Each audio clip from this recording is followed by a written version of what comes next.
తెలంగాణ కులగణన సర్వే దేశానికి role model గా మారిందన్నారు మంత్రి పొన్నం ప్రభాకర్. కిషన్ రెడ్డి తెలియక మాట్లాడుతున్నారని ఆయన అన్నారు. జనాభా లెక్కలు చేసే అధికారం కేంద్ర ప్రభుత్వానికి ఉందని, అలాగే కులాల లెక్కలు తేల్చే అధికారం రాష్ట్రానికి కూడా ఉందని తెలిపారు. కేంద్రం కులగణన చేస్తామని చెప్పిందంటే అంది తెలంగాణ ప్రభుత్వ విజయమని, రాహుల్ గాంధీ విజయమేనని అన్నారు ఆయన. సామాజికంగా అందరికీ న్యాయం చేయాలనే ప్రణాళికతో ప్రభుత్వం ముందుకు పోతుందని చెప్పారు. బీసీలకు సంబంధించిన కులగణన సర్వే చేసింది. పాప ఆయన కిషన్ రెడ్డి కేంద్ర మంత్రి అయినా ఆయన తెలియదు కావచ్చు. మేము జనగణన చేసామంటలేదు, దేశంలో క్యాష్ సెన్సస్ చేయలే, క్యాష్ సర్వేనే చేసినాం. మేము తప్పు చెప్తలే, కుల సర్వే చేసామంటున్నాం. కులగణన ఇట్స్ వర్డ్.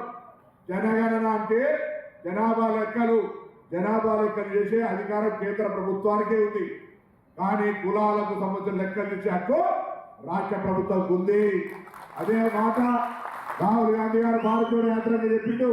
దేశం మొత్తం మీద కులాల వారిగా లెక్కలు జరగాలి, చిత్ర అవాద ఉత్తర ఇచ్చేదానికి కావాలని చెప్పిండు రాహుల్ గాంధీ గారు. అంత పెద్ద పాదయాత్రలో కూడా ఒక భగీరథుడు లాగా భారత్ జోడోలో చిత్ర అవాద ఉత్తర ఇచ్చేదారి జాతి జనగణన होना चाहिए, चलो आप नहीं करे तो हम करके दिखाएंगे అంటే ఇలా తెలంగాణ ప్రభుత్వం చేసి చూపెట్టింది.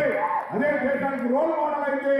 ఇలా దేశానికి రోల్ మోడల్ అయినటువంటి ఈ జనాభా లెక్కల్లో కులాల లెక్క తీస్తామని కేంద్రం ప్రకటించింది.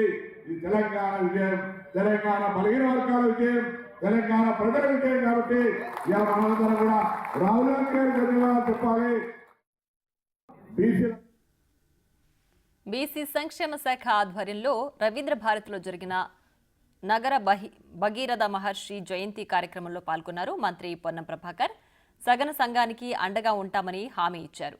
సగన సంఘం వాళ్లకి భవిష్యత్తులో మంచి అవకాశాలు వస్తాయని, ఐక్యంగా ముందుకు పోవాలని సూచించారు.